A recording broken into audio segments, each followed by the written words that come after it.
Hello and welcome to my humble kitchen. My name is Chef Amy Symington. I'm so happy to have you here today. I'm going to be talking a little bit about ways that you can increase your plant-based protein in your daily diet. A little bit about myself first and foremost. I am a plant-based chef, a nutrition professor and researcher at a local college here in Toronto. I also work for a not-for-profit cancer organization called Gilda's Club. I'm the culinary nutrition program coordinator there.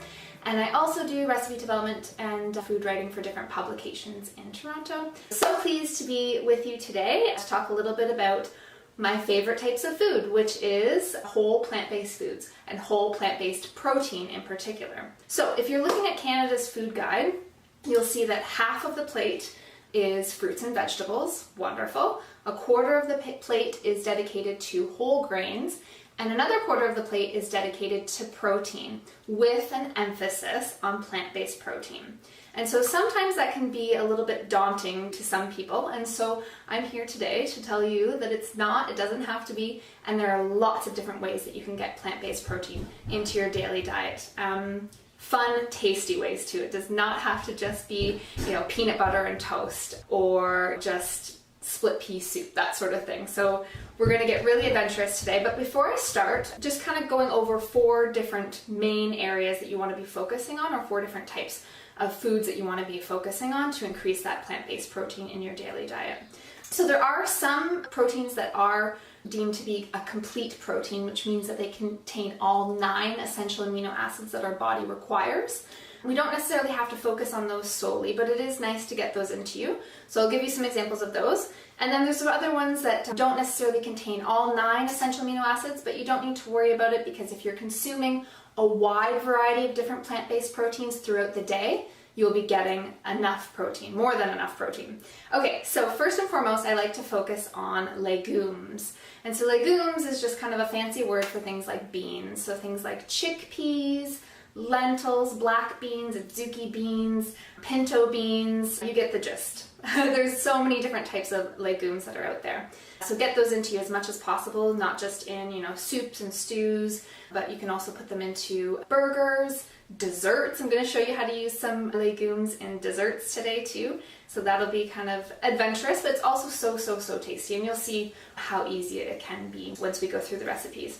Number 2, nuts and seeds. So getting those good, healthy fats, but as well as that protein too. Any nuts that you like, peanuts, almonds, cashews, hazelnuts, Brazil nuts, the list goes on and on and on and on and on. If you can't have nuts, obviously don't be consuming those. Can include seeds, however. So seeds like sunflower, pumpkin, hemp seeds, chia seeds, flax seeds, these all contain protein, but also healthy fats, as well as vitamin E, which is a great component of an anti-inflammatory diet. So if we're talking about complete proteins, hemp seeds would be a good one to include, as they are a complete protein containing all 9 of those essential amino acids.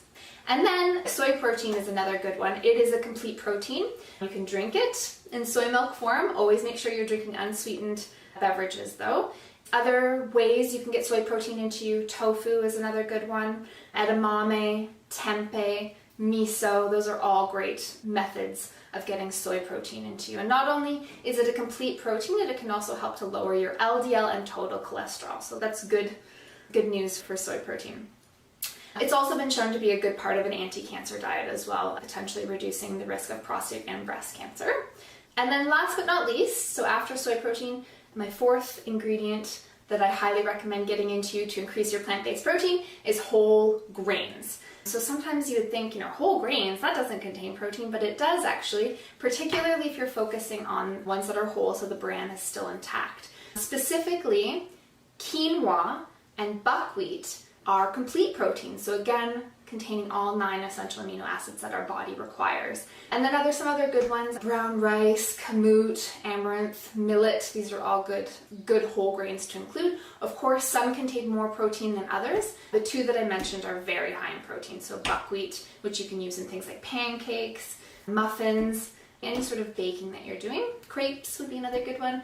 And then quinoa, of course, you can be utilizing just as a base for a salad or a stir-fry curry, and it's super tasty.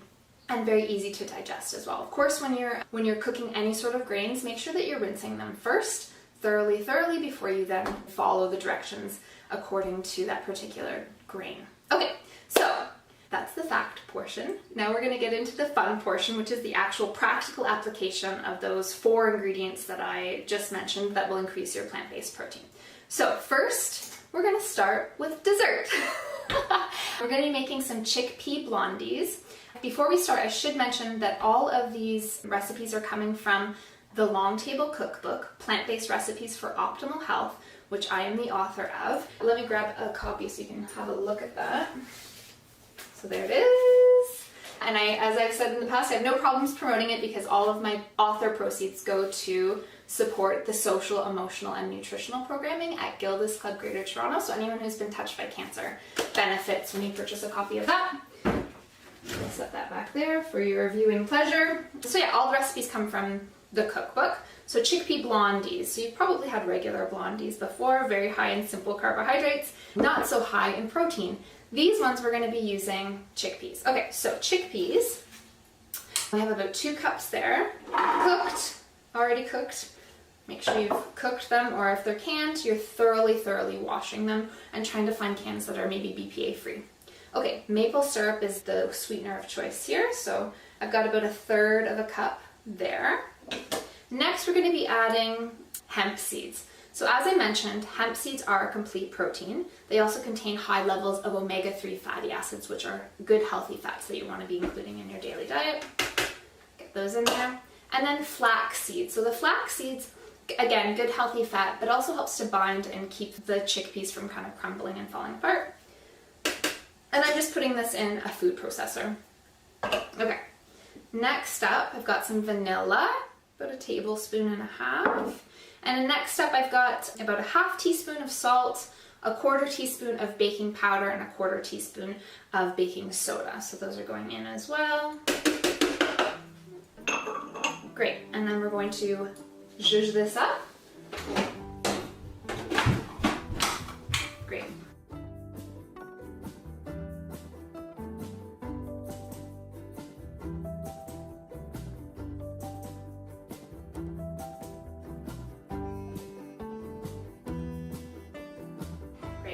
Okay, and so that should be good to go. That's great.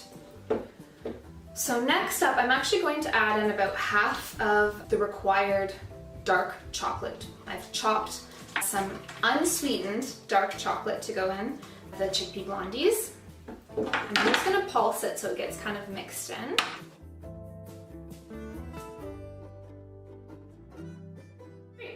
Okay, perfect. And this is what it should look like. And then we take our handy dandy spatula. The recipe calls for an 8x8 pan, but if you just have a loaf pan, that works as well. And then all you do is you grease it with a little bit of coconut oil, and I've put some parchment paper in there so they're easy to take out once they've cooked. With these ones, once they've baked, so I've preheated the oven to 375, and once these have baked, you are going to want to let them sit for about 10 minutes to cool, otherwise they will crumble a little bit. Okay.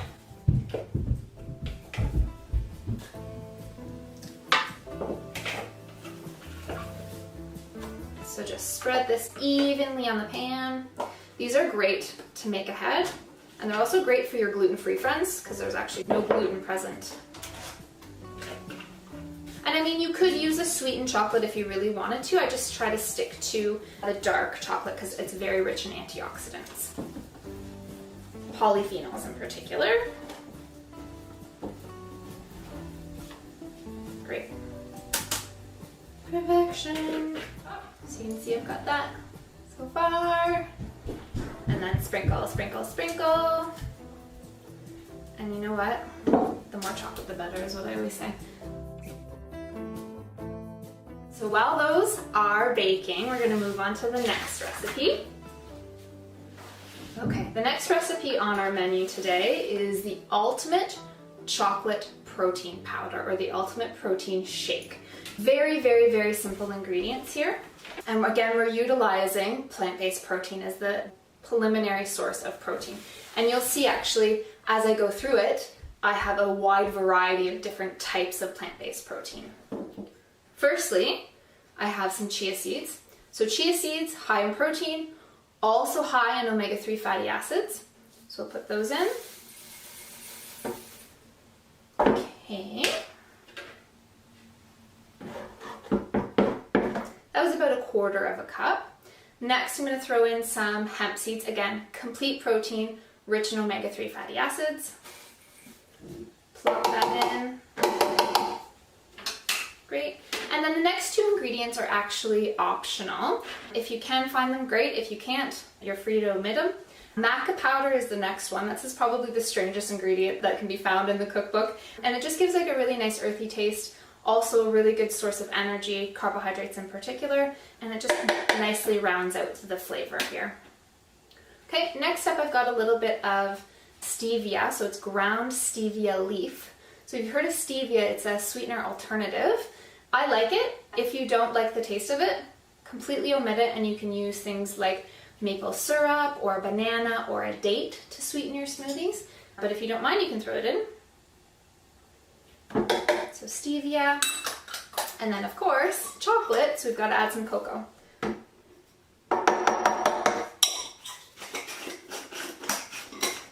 Great, so that was about 2 tablespoons of cocoa, about a teaspoon of the stevia, about 1/4 cup of hemp seeds, and 1/4 cup of the chia seeds. Okay, and then next up I've got about 2 cups of just mixed berries.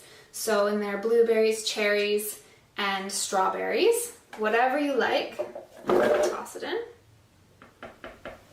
Great, and then I've got about 2 cups of unsweetened soy milk. So again, soy is a complete protein, so that's why I'm utilizing that. In the cookbook, the protein powder recipe is in large quantity, so it actually suggests you making it ahead of time, and then you can just put it into a jar. And honestly, what you do is you just would then scoop it into your blender, throw in some berries, add your soy milk, blend it up, and you're done. So you can pre-make it ahead. I was making individuals here, so I've got 2 servings that will come out of this one. But you're welcome to make it ahead of time to save all of those steps.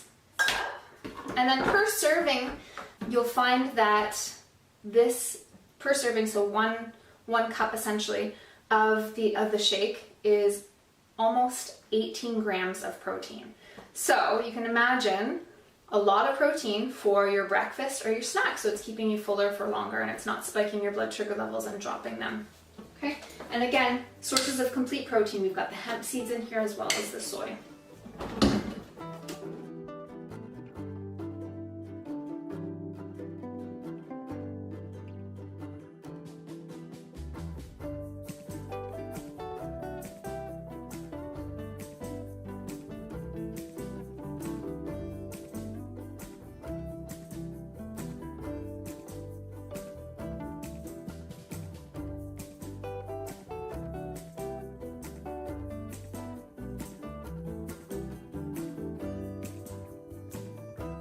There you go.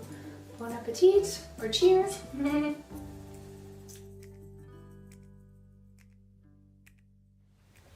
This is one of my all-time favorite recipes. If you know me, you know how often I make this recipe. We are making lentil and walnut tacos with a mango avocado salsa. One of my favorite recipes in the cookbook. Super easy.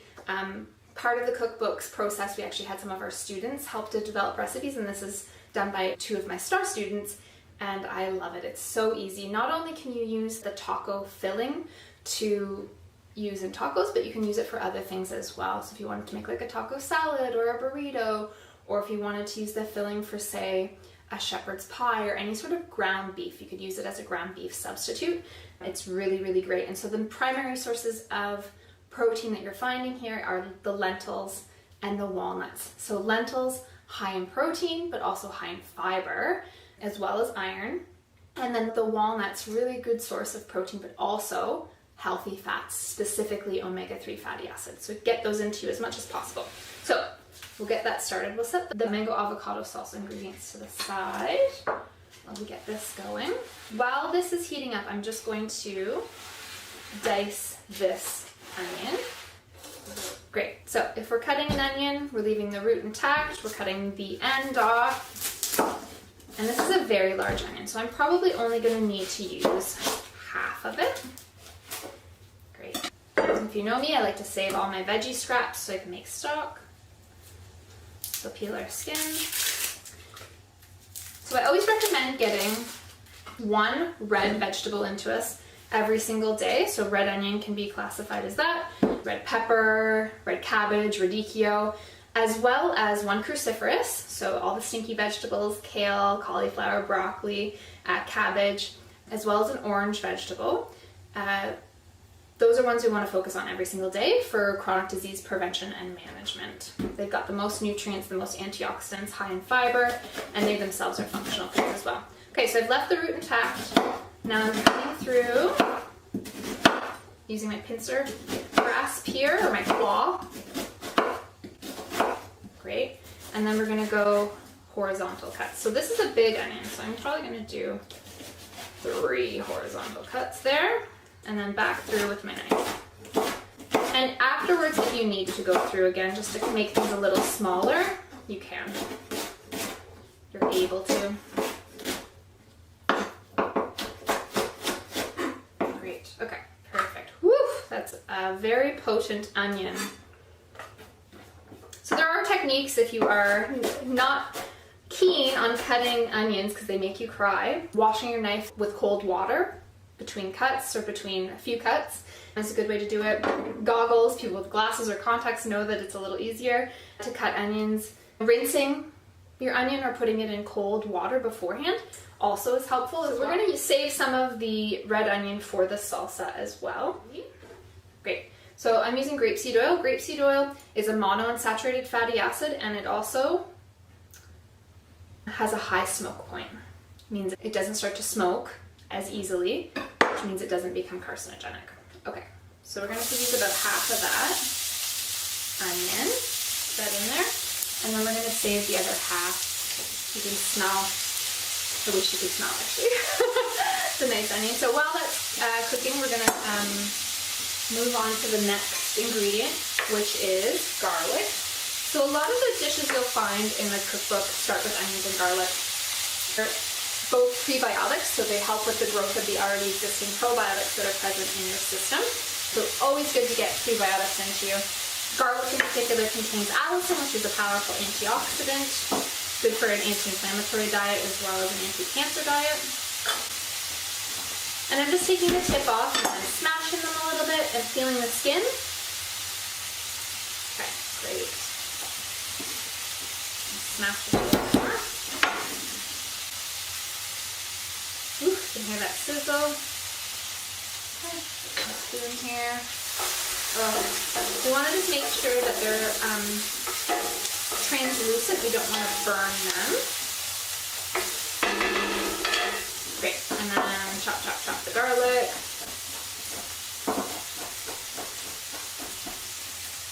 Having a sharp knife is very important. You're less likely to cut yourself if your knife is sharp, and it's less likely to be as bad if you do happen to cut yourself.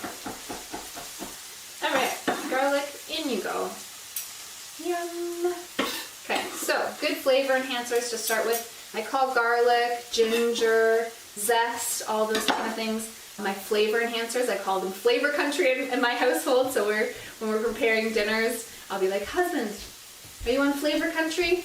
And he'll chop up all the necessary ingredients to enhance the flavor in our meal for that evening. So we've got garlic, we've got onions. Next up, we're going to add a little bit of tomato paste. So about 1/4 cup.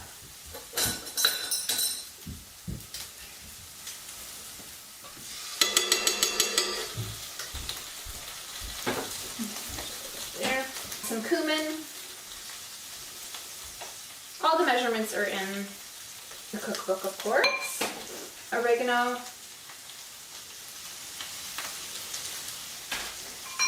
It's about 2 teaspoons of oregano and about a tablespoon of cumin so far. And then paprika, I'm using smoked, but you can use sweet, hot, whatever you prefer. Great. So that was about a teaspoon. And then some chili powder. We're doing about 2 teaspoons of chili powder. So again, we're upping the flavor without added salt, sugar, or unhealthy fats. And herbs and spices themselves also have heaps of antioxidants that are present, so great to include in your diet anyways. Okay, some black pepper. A little bit of cayenne. You can omit this if you like, just a pinch. Okay, and we'll cook out those spices and that tomato paste, because sometimes the tomato paste, if it's coming from a can, can taste a little bit tinny. So we can cook that out. Get that going there. And I'll show you what we have in store right now. See what's happening there. Okay, we're cooking that out. Okay, next, the plant-based protein. So we've got our lentils. Again, high in protein, high in fiber, also high in folate, which is great for the ladies with the babies or wanting to have the babies. We need that folate. And then walnuts. And then last but not least, about a teaspoon to 2 teaspoons of red wine vinegar. Just kind of adds a little, again, flavor without added fat, salt, or sugar. Okay, and we're gonna mix, mix, mix. You want everything to be incorporated. And you can see how it's a ground beef texture, or esque, kind of like ground beef. And it's got that umami flavor. So we're just gonna let that, and I'm gonna put it on low and set that aside while we are making our salsa. So this is one of my favorite salsas. So we've got our diced onion, and it's really easy to make. Okay, diced onion. We're gonna dice some mango. The mango adds a nice kind of citrusy, sour but sweet flavor to the salsa. And we're just gonna kind of dice, small dice. And I always say, my dad, when he was teaching me how to pitch in baseball, it's very important that you get your accuracy down before you increase your speed when we're talking about chopping. So once you have your accuracy down, then you can increase your speed. Otherwise, it's disastrous. I should say the pitching never panned out for me, but that's okay. I was a pretty good ball player, aside from that. Okay, cool. So mangoes in. This is one you can make ahead too, and you can use this for other things as well. I don't have to just use it for these tacos in particular. Okay, now these guys, wish you could smell it. I'm gonna turn it right off. Perfect, okay. Jalapeno, make it spicy. Okay, and you can take the seeds out or leave them in, whichever you prefer. For this amount, I'm just gonna use about half. And I will leave the seeds in. So you're wanting to mince the jalapeno, so very small. You could omit this, as I said, if you don't like it spicy. We do. Okay, in she goes. Great, and then next up, the avocado. So avocado, when you're wanting to determine whether or not it's ripe, one quick little trick you can do is just kind of feel if the stem is loose, and you should be able to wiggle it or move it or completely remove it. And so this one is ready to go. What you do, very carefully, use your knife, cut it in half, all the way around the pit, and then you just twist. Ta-da! And this avocado just happens to be perfect. I did not plan that, but I'm so happy it is.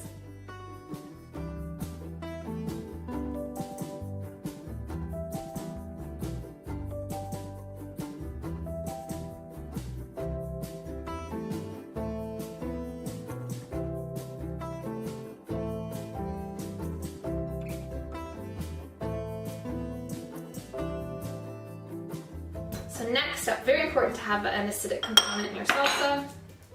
So I like to use lime zest. So this has been thoroughly washed. I'm rolling it out to get the juices flowing. But first, before I cut it and juice it, I'm gonna zest it. Always zest your fruit, because if you're not gonna use it for that particular recipe, it's great in smoothies, baked goods, sauces. Again, adding an oomph of flavor without added fat, salt, or sugar. Okay, and then cut this in half. You can use a reamer, a spoon, or just your good old-fashioned elbow grease. And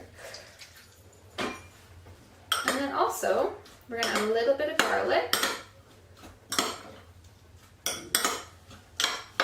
Okay, I'll show you what I'm doing so far, or where I'm at so far. Oh my goodness. Put this stuff on everything. And a bit of garlic. So you could use, again, however much you want. One small clove, one large clove. It's up to you. And I'm going to use my microplane, which I call my handy dandy flavor enhancer. So I use garlic, ginger, zest, and it adds, again, flavor without all those things that we don't want to be including tons of in our diet.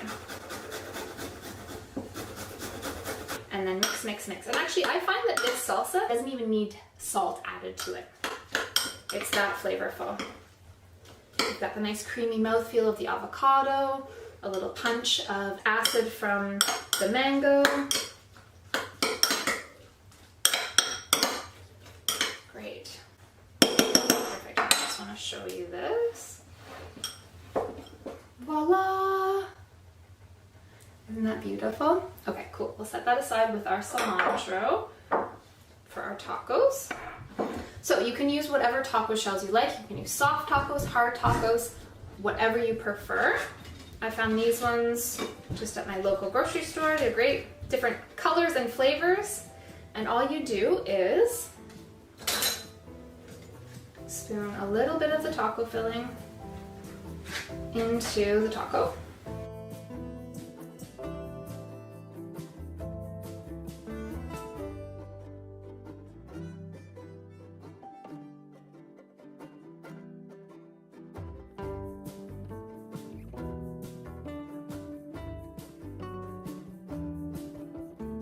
I'm liberal with the salsa, so it may be a good idea to make extra.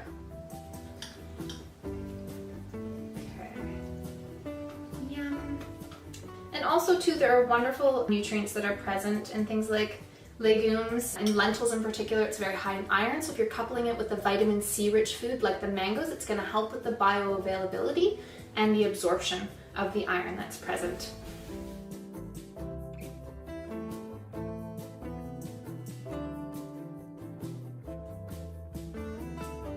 So we have our smoothie, we have our tacos, and now I'm going to go grab our chickpea blondies. Be right back. And here they are. Oh my goodness. Check that out.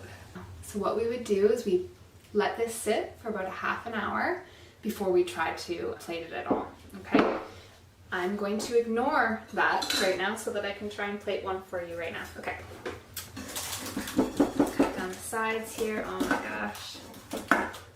Hopefully this works out. My son loves these. Again, it's a really great gluten-free, nut-free, high protein snack.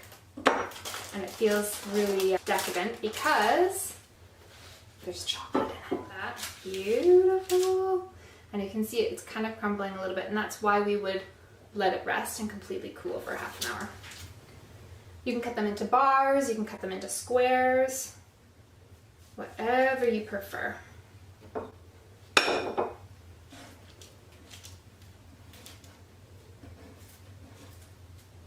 Beautiful. Oh my gosh, so good.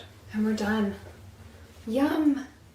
Okay, so there you have it. 3 easy recipes to up your plant-based protein. So we've got our ultimate chocolate shake, high in soy protein as well as hemp seeds.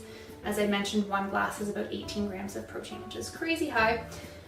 Next, we have our lentil and walnut tacos with a mango avocado salsa topped with a little bit of cilantro. So we've got our walnuts and lentils in there that are a good source of plant-based protein. And then last but not least, our chickpea blondies, using chickpeas as well as hemp seeds to increase our plant-based protein intake. Okay, so I hope that was helpful for you. I hope that made your mouth water. These are 3 of my favorite recipes. And as I've said before, it's great to know all this information, but if it doesn't taste good, you're not going to get it into your system. So it's really important that these things are tasty as well as good for you. So Looking forward to hearing about how you are going to be including more plant-based protein in your diet and the creative ways that you come up with that using those 4 ingredients that I mentioned: legumes, nuts and seeds, soy, and whole grains. Okay? Thank you for joining me, and bon appetit.